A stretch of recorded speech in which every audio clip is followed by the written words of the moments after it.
Retour sur le plateau de CML Matin, fidèle au poste où l'on accueille à présent le docteur Jean-Jacques Charbonnier, auteur du livre Les preuves scientifiques d'une vie après la vie aux éditions Exergue. Bonjour docteur. Bonjour.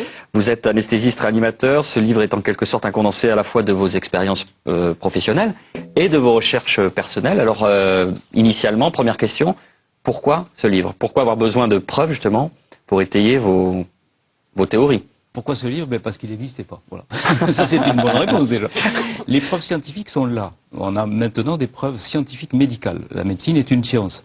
Et on a la preuve que lorsque le cerveau s'arrête de fonctionner, c'est-à-dire la définition actuelle de la mort clinique, eh bien les gens étaient capables d'avoir une perception, une cognition, ils étaient capables de voir ce qui se passait autour d'eux, ils étaient capables d'appréhender même ce qui se passait à distance de leur corps physique, au moment même où leur cerveau ne fonctionne plus.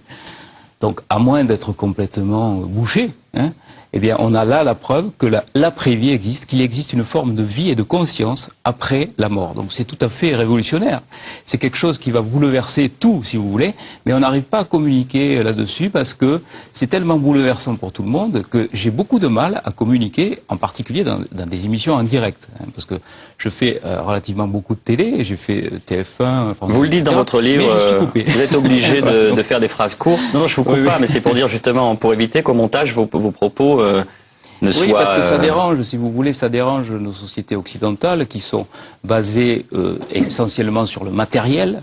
On est dans une société où il faut produire, où il faut travailler plus pour gagner plus. Enfin bon, je ne veux pas faire de politique, mais on est dans cette logique-là, avec au-dessus le tabou de la mort qui plane.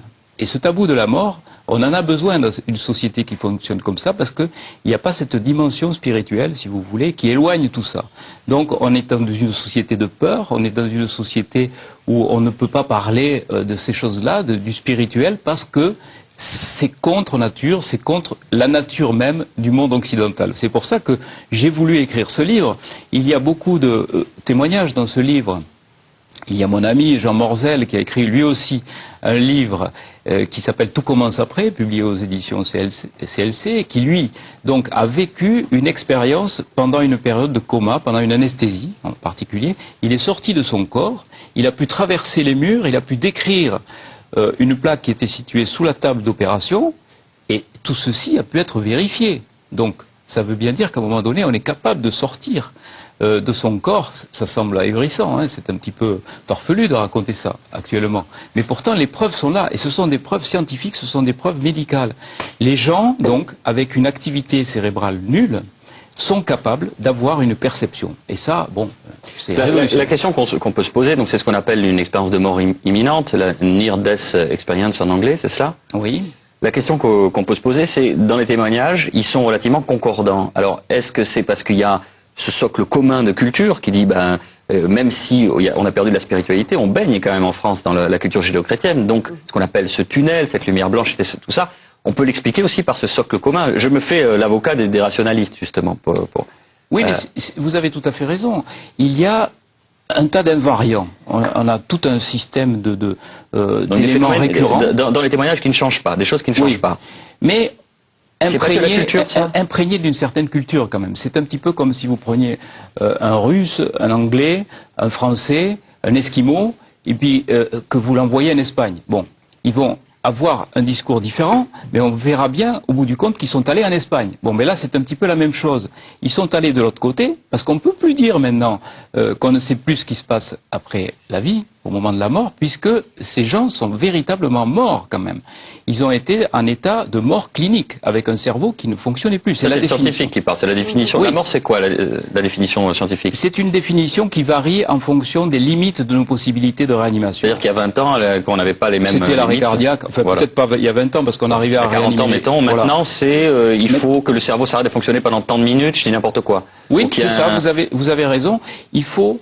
pour déclarer quelqu'un décédé en réanimation, par exemple, c'est-à-dire pour le débrancher d'un respirateur, ou pour pouvoir lui prélever ses organes, il faut qu'il y ait au moins 2 électroencéphalogrammes plats, à 4 heures d'intervalle, pendant 20 minutes, en dehors des conditions de narcose, c'est-à-dire de produits qu'on a injectés au patient pour le faire dormir, ou en dehors des conditions d'hypothermie. Bon, là, ça correspond aux limites actuelles de nos possibilités de réanimation. Donc, partant de là, les témoignages que vous avez d'expériences de mort imminente sont dans ce cadre, c'est-à-dire qu'ils étaient déclarés cliniquement morts, les personnes. Non, ils n'étaient pas, si vous voulez, dans cet état-là de prélèvement d'organes. Ils étaient dans un état où le cerveau ne fonctionnait plus, donc ils étaient dans un état de mort clinique. D'accord. Et rien ne dit qu'un jour, on arrivera à réanimer, vraisemblablement, on arrivera à les réanimer, ces cerveaux qui sont dans ces états-là.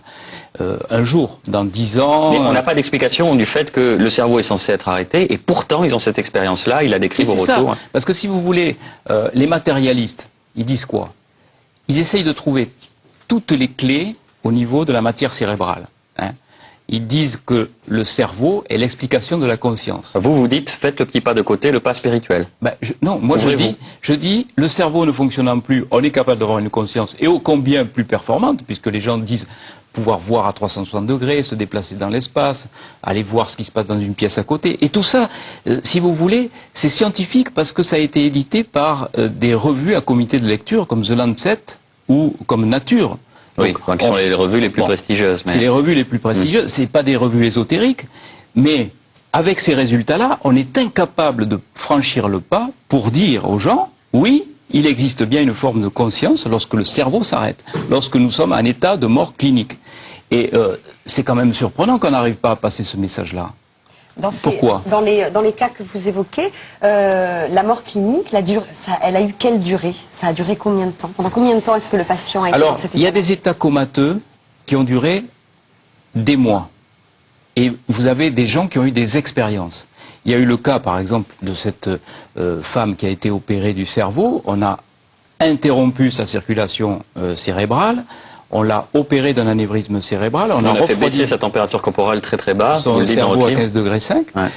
Et plus d'activité électrique au niveau du cerveau, mesurable par le potentiel évoqué auditif ou l'électroencéphalogramme.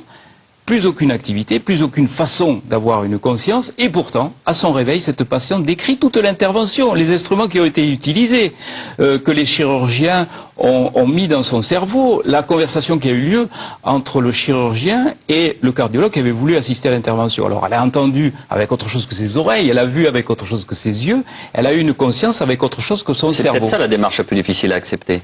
Mais vous oui, êtes en train de, entre les lignes, voilà. Ça veut dire une forme de télépathie, une forme de communication sensorielle différente. Il suffit d'accepter ce principe, qui est évident maintenant qu'on a tous ces éléments-là, que la conscience n'est pas le fruit du cerveau, que la conscience n'est pas sécrétée par le cerveau, comme le foie sécrète la bile, tout simplement. Et alors, il est où le siège de la conscience ? Je pense qu'elle est à l'extérieur, et on arrivera à le prouver le jour, mais ça arrivera un jour. Je suis persuadé, si l'humanité est assez sage pour vivre autant de temps encore, mais d'ici quelques siècles, probablement... Si on ne se fait pas tous péter avec une bombe, oui. Voilà, on arrivera à greffer, on arrivera à greffer des cerveaux, ça arrivera un jour, et on aura la surprise de voir que l'individu qui a un cerveau greffé n'est pas un individu nouveau. C'est-à-dire, il aura l'intégralité de sa conscience et de sa mémoire aussi. Et ça, on commence à le percevoir avec, si vous voulez, autre chose qui s'appelle la vision holographique de la conscience. Tout se passe comme si notre conscience était située à l'extérieur et qu'elle soit donc par un système qu'on ignore encore, mais qui serait comme un faisceau laser qui va percuter un neurone et qui va donc donner l'intégralité de l'image et de la conscience sur n'importe quelle parcelle de neurones, eh bien voilà comment peut être conçue la conscience actuellement. Docteur Charbonnier, je vous remercie beaucoup. Je rappelle le titre de votre ouvrage. Est-ce que je peux rajouter quelque chose? Bien sûr. Donc je voudrais dire que Sonia Barkala va donner un film qui s'appelle Faux départ et qui va rassembler tout ça, et c'est un film qui va faire un petit peu le résumé, la synthèse de toute la connaissance scientifique sur le sujet. Merci docteur. Je rappelle le titre de votre ouvrage, Les preuves scientifiques d'une vie après la vie, aux éditions Exergue, livre que vous pourrez gagner à la fin de l'émission. Je vous renvoie, si vous avez des questions, à notre site web france3.fr et vous cliquez sur Sud. C'est le printemps, le moment où la nature est pleine de vie. Voyons ce que ça donne dans le tout petit jardin de Sophie, à peine 1 mètre carré ce matin, les plantes carpettes.